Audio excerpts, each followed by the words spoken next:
Why aren't you rich? It's a question that everybody asks themselves. They always worry about the next paycheck, whether they can pay their bills, the cost of living is going through the roof, and everybody always asks themselves the same question: why haven't I got enough money? They always compare themselves to everybody else and look at what they've got, and why can I not have the same? Well, the reality is you absolutely can. And I am going to tell you exactly what you should be doing and what you shouldn't be doing if you want to start being rich in 2026. So pay attention, listen up, grab a pen, grab a piece of paper, and get making some notes, because this is going to be a good one.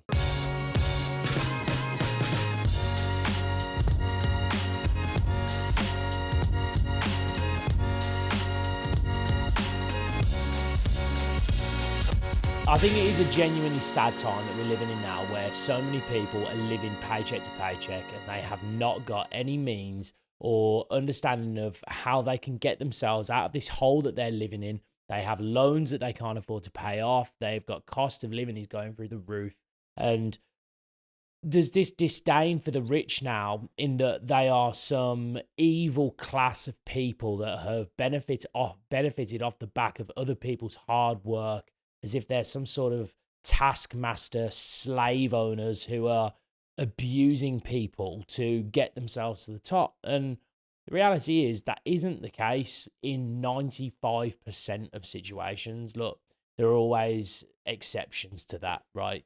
But 90%, 95% of people that are rich have literally just taken the time to learn, study, and understand core principles that anybody can do, but it is not easy to do. And that is why for most people nowadays, they will spend their time complaining, moaning, tax the rich, evil, the rich are evil, blah, blah, blah, because they haven't got the willpower or the actual patience to sit back, watch videos like this, learn, study, find out how they can make themselves free from their own minds and get themselves out of their own way, to learn something and find out what the rich are doing that help make them rich and what they are doing to help keep them poor, and do something about it, rather than just fucking moaning all the time and complaining about the situation that they're in, which they are in usually because of themselves. And really, today's about helping those people that actually give a shit enough to make a change in their life. And I'm sorry to say, if you haven't got the ability to have patience, watch, study, and learn a video for 30 minutes, then I'm sorry to say, then you are going to be complaining about your financial situation for the rest of your life. And that is a fact, because people that haven't got 30 minutes, trust me, you ain't going to get rich quick, and getting rich in 30 minutes is not going to happen. Well, that is in reality what people want. They want a get rich quick scheme when you've not got much money, because they shy away from, it's not even sometimes necessarily hard work, but it's the right work. They don't focus their time on the things that are going to form habits that are going to make money. They stick with the things that are keeping them suppressed. And one of the key indications of that is in areas of quite a lot of poverty, you'll see lots of betting shops, because unfortunately that's where they try to get their, or a lot of people try and get their hope from. They're like, oh my God, if I get this, and then they'll buy lottery tickets and probably even plan out. I mean, I've done it in the past when I was a lot younger, where you know, oh my God, if I win, I'm gonna like start looking on Rightmove. I'm gonna get this house, and like I'll get this car, and I'll get this thing, and I'll get this, and it's all just getting rich quick, as opposed to, and not putting the hard work, right work into getting to the promised land that they want to get Well, to. you've hit the nail on the head straight away, which is essentially, why the hell do you want to be rich? What does rich mean? And people always say, oh, well, when I'm rich, it means I won't have to work. And it's like, right, well, why do you not want to work? Is that because you hate your job? Why do you hate your job? You should love your job. You should enjoy what you do. You should take purpose from the job that you do on a day-to-day basis. You don't need to be rich to take purpose from the job. We as humans are designed to work. No animal on planet Earth does not need to work to live. And there's this whole, oh, it shouldn't be about working to live, it's live to work, blah, blah, blah. It's vice versa, whichever way around, you know what I mean? It's one of these things like we all have to work and we all have to survive, and life is about survival. And I heard Kevin Hart say something that was quite funny in one of his books. He was like, it's about thrival. So take survival to thrival and thrive in your life. And it doesn't, your first thing is asking yourself why you want to be rich. Because if you want to be rich to purchase items that you think are going to make you happy, then I have a really, really a sad bit of news for you, is that it doesn't. And I've got to a place now where I'm 30 years of age. You're the similar age to me. We have the ability to buy almost anything we want. Nice houses, nice cars, sports cars, supercars, watches, Rolexes, going business class on flights, first class on flights, going to all these incredible places. And you soon realize that actually, like, the actual materialistic items, that they aren't anything special. And if you think that you're going to derive your happiness from becoming rich to allow yourself to buy materialistic items, then you are only going to continue the misery that you're currently in. And so you need to ask yourself, first and foremost, is why do you want to be rich? This is it. And I don't think people tend to ask themselves, and it is this same thing which we've discussed in other episodes, where it's kind of like a herd mentality to it, where everyone's kind of said that, oh, we want to be rich, and everyone wants to be rich, and everyone wants to have money and financial freedom and all this stuff, but they don't actually take a step back and go, well, what have I got to do to achieve that? They just kind of use it as a bit of a buzzword or as just a slogan with no depth to it. And it's good for people to ask themselves that question and realize what they've got to do to get to where they want to be. There's a really nice Bob Marley interview that Bertie might be able to actually insert it at some point. Are you a rich man? When you mean rich, what do you mean? Do you have a lot of possessions? A lot of money in the bank? Position make you rich? I don't have that type of richness. My richness is life, forever. So after watching the interview, like, again, you'll see that genuinely he doesn't derive his happiness from riches and financial riches. He sees his riches from so much more valuable things which can't be bought, which is love, family, relationships, and healing the world, which he wanted to do. His message was to bring unity into the world and to help bring the world together through music. And he did that with all of his songs and pretty much pioneered an entire genre of music that completely changed the world. And again, unfortunately, he was murdered for it. But ask yourself again that important question of why do you want to be rich? And then once you've asked yourself that question, essentially, think about what you can change in your life today that can make you more rich from a substance point of view rather than a outwardly materialistic point of view, rather than finding out what's the next car, what's the next house, what's the next watch that I can buy, which is this keeping up with the Joneses lifestyle, comparing yourself to everyone else. What is something you can do that can make yourself more rich today? Is it being a better friend? Is it being a better husband? Is it being a better wife? Is it being a better partner? Is it being a better father? Is it being a better mother? What can you do today to make yourself more rich and build on those relationships? And that is at the foundation of everything, is being happy in who you are first, because no materialistic item is going to help make you rich or happy, because all that ends up happening is you just end up being in a Ferrari rather than a without one. And that's the reality. But yeah, you've got to be able to find a purpose in your life and have a target of where you want to be and what you want to do and where you want to get. The best thing about, someone like Tyson Fury, and we've all sort of seen his story, that, he was a boxer working towards a goal. And then when he met that goal, the problem that he had was he'd achieved what he wanted to achieve and then kind of didn't have a purpose anymore. So he found himself with a load of money with no purpose, and it soon went very downhill for him, and then managed to find a purpose again and then win belts again through finding his purpose. And then now he's found his purpose via his family and looking after his kids. And it's a great show. Is the Fury, we are the Furies, sort of like we are the Kardashians. I don't know if you've seen it, but I've not watched all of it. But it's, it's a really good series that I'm kind of where I am. But, it shows you that he's enjoying where he is, but he's always got that fire for boxing, and that is his key purpose in life. And without that, or without any element of it, he feels lost. And I think the best way we can all feel rich or most valuable in our lives is to have a purpose and then drive towards it, as opposed to just, like you say, have materialistic.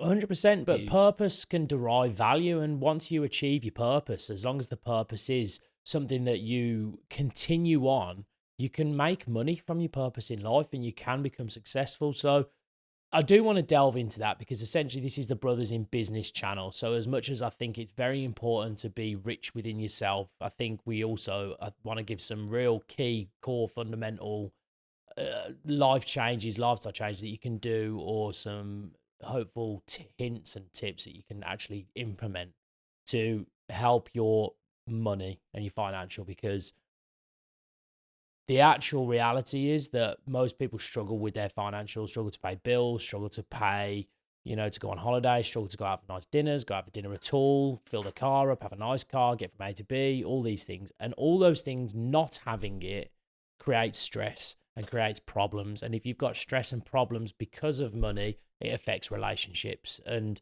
it's a sad statistic, but I think it's over half of marriages fail because of issues with financials. And that is where having that removed from your life.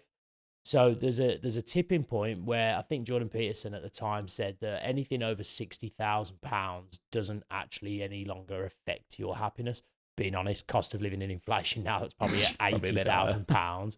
But if as a family you're on £80,000, anything more than that doesn't affect the quality of your life. It's only things that then you don't need, like a nicer car, a nicer house, and nicer holidays. So it doesn't really get affected past that. Now, again, going back, so what are the biggest mistakes that people are making nowadays that are costing them money or costing them an opportunity? And the reason I say costing them in opportunity or costing them in ignorance is somebody told me about this ignorance debt. And they asked me how much money I wanted to make. What would be the dream take home each year? And I said, £1 million would be really cool. I'm sure once I have a million, Be all right. It'd be nice. So as soon as it hits 1 million, I'm sure I'd say 10. But that's just me as a person. But if I said £1 million, and they were like, right, well, why are you not earning £1 million right now? I said, well, because of the business, it's not where it needs to be. I don't know how to get it to where it goes. Great. So you don't know how to make £1 million. Are there people out there that know how to make £1 million a year? Obviously. Of course, there are the people that make billions. So there's obviously people that know how to make millions. It's like, right, what do they know that you don't? And that is what you call the ignorance debt. The time lag it takes for you to learn what you need to know to earn £1 million a year is what it is costing you each year. So if you're on 100 grand and you want to earn £1 million, it is costing you £900,000 every year not knowing how to make £1 million. And that should be the race of you trying to gain as much knowledge as possible by learning, following, emulating the people that do know how to do it so you can get there yourself. Yeah, definitely. And I've just been thinking about how to do it in a way where you scale it right down for the average person that can do something right now. And this would be an extremely tangible thing that someone could do. And what I would say is you would be best, because most banks would allow it now, download an annual statement of your bank, put it now, because you can, into AI, and just ask it this prompt and say, how can I cut cost and save money based on all the things that I've been buying over the past 12 months? What are the things that I shouldn't really need to be purchasing right now? And how much would that have resulted in savings if I do that now for the next 12 months? And see how much you'd save. And I reckon people would shock themselves. Code. I've just thought, how are people going to learn about business if they're not subscribed to the Brothers in Business podcast? It's a really good point. They're going to need to subscribe. Hit the button.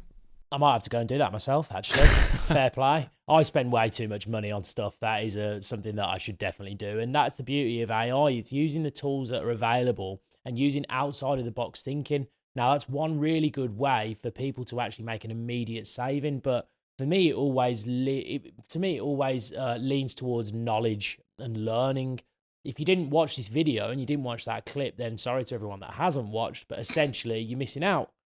Because that is the nugget of information that could take you from saving or spending £1,000 a year to then having that extra £1,000 a year being saved. And it might be through a cancelled subscription that you don't use. It might be through overspending at a supermarket or looking at bulk buying certain products and getting a Costco card, knowing that you spent X amount on toilet paper or whatever it might be. Then you can bulk buy stuff. And that's where you actually start to break down the problem and then look at what you can do to actually have an immediate impact, which is huge. So again, that all stems from learning. So for me, it's about watching videos, going and subscribing to certain channels that are giving out the information and spending time reading books, studying and following people that have been in your position and got themselves out of it to a place where you now want to be. Yeah, well, I mean, one of the main people that I watch online is that, Patrick Bet-David. And he always says how, he never had any money. He didn't have, he was in the military and then he did all these things and he was spending money on drink and just going out and, just living like a lad, I suppose. And then eventually got to a point where he was like, I don't want to sort of live like this anymore. I want to be successful and I do this. And then he just, at a certain stage of his life, he started his insurance company and then built it to being what it is today. And then having all these other branch offs, making money there. And it's like, if we just listen and research some of these people and find out how they did it, we can then try to learn and don't totally emulate, but take the important bits that are going to help you then also become successful. Patrick Bet-David's easily one of the best money gurus, business gurus on the internet right now. And he's been going for years and years and years. And my only thing with something like that is that too many people nowadays, and we had this fun comment, this will hit you. He's at the top of his mountain. God's sake. It's really hard for people to now try and emulate what PBD is doing because of the fact that he is worth hundreds of millions of dollars. And it's then people get into this mindset and saying, it's easy for him to say he's worth hundreds of millions. And I literally remember him going on to the show that it was like 20 poor people versus one rich person. I think he was on there. And it's Jubilee, really, isn't it? I think. It's what? The channel's Jubilee. Is it Jubilee? Okay, yes. It's a great video to watch. Go and watch it. PBD versus 20 people, 20 poor anti-capitalists. Yeah, that's it. Well done. Capitalist versus anti-capitalist. And these people are saying to him, he's like, you're a rich, like disgraceful, like you deserve to pay more in taxes, and you've obviously been fraudulent, etc. And he goes, I was you, and they were all like, you've been born with a silver spoon in your mouth, and you've obviously had a leg up, and your parents were rich, and that's the only reason you're rich is because you've got loads of money. Your parents gave it to you, so you've done nothing. And he was like, I was on benefits. I had no money. I was exactly the same as you. I was in the military. I had nothing. I was poor, penniless, and left with nothing. And now I've built what I've built through learning, through sacrifice, through improving myself, offering value to people, which is the biggest thing, and creating a service that people want and need. And that is where he is now as a business owner, worth hundreds of millions. And they just couldn't bypass this notion that he had gone from where they are to where he now is, worth hundreds of millions. So they can't see the gap is so far away. And for us, that's where it's hard. So PBD is brilliant, but it's always hard to kind of understand his viewpoint because he's so far ahead. Yeah, I mean, taking that to and I kind of think it, when I watch that video and they're saying we need to tax more and tax the rich and tax whatever, why do people think that the government, when they get this money, are going to do them any favours? Now, for every £1 in tax, do you know how much goes onto, just say, benefits being the first one. So in the UK, it would be benefits. It's about 23%. So 23 pence of every pound goes on benefits. Another 20p goes on pensioners and pensions. So for anyone paying the taxes, that's already half of the tax gone that you're not even going to benefit from already before you even go anywhere else. So it's like, why do they think that that's going to help them when they just tax more and more and more and more and more, and then they waste all that money on things like... But remember, the vast HS2. majority is also debt. Yeah, exactly. So Yeah, debt another repayments. 10-15% goes on the Yeah. exactly, on Debt. interest payments, which again is nothing. So, you know, be all the end when you go into it, and there's a table on it which denotes and shows you everything that the tax goes on, and Bertie will put it up. But you can see that realistically, we're not really getting any value from the taxes that we're paying. So why do people think that we should be giving them even more money to then waste? And this is the thing with socialism and communism, is that people believe that everybody having the same sounds great on paper until you realize that somebody needs to be the advocate for, the arbiter for that distribution. And every time in human history, someone has to have the power to evenly distribute that, has quite literally assumed power for themselves and kept it all for themselves and not done the job that they were given to evenly distribute, because somebody has to have the power to do it, and it just will not work. It will fail. And the reality is, again, it removes incentive for people to then want to overachieve, because what's the point in anybody overachieving when they will only end up in the same result as everyone else? So if I work 80 hours a week and somebody works 1 hour a week, but I end up with the same as them, then why would I work 80 hours a week? I'll work one. Yeah. What's the point? And then nobody works, and it's a race to the bottom. And then it just turns into chaos because nobody's working, nobody's generating income, and then nobody's got any tax, and the whole thing falls apart. So I love the saying, I love where you're going with it. Tax the rich doesn't help you. Stop looking for excuses. First and foremost, you need to, the fact you are, understand why you're not rich, understand why you want to be rich, and then start to put a plan in place that isn't founded on disdain for the rich, or a hatred for the rich, or a misunderstanding of what being rich actually is, and then put a plan in place to where you actually want to go, and then actually spend the time consistently doing it until it happens. And it will happen, provided you've got the right mindset.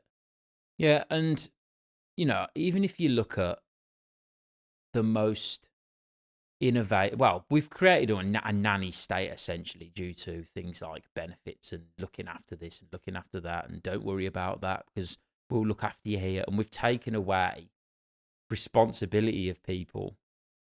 And we only have to look as far back as World War II, when that period of history had the most innovation of any other period of history that has ever been, because of the amount of disdain and chaos going on. So no one had it. There was no benefit. Well, as far as I'm aware, it's rations. There's no benefits. Everyone had to work. Everyone had to put their piece in.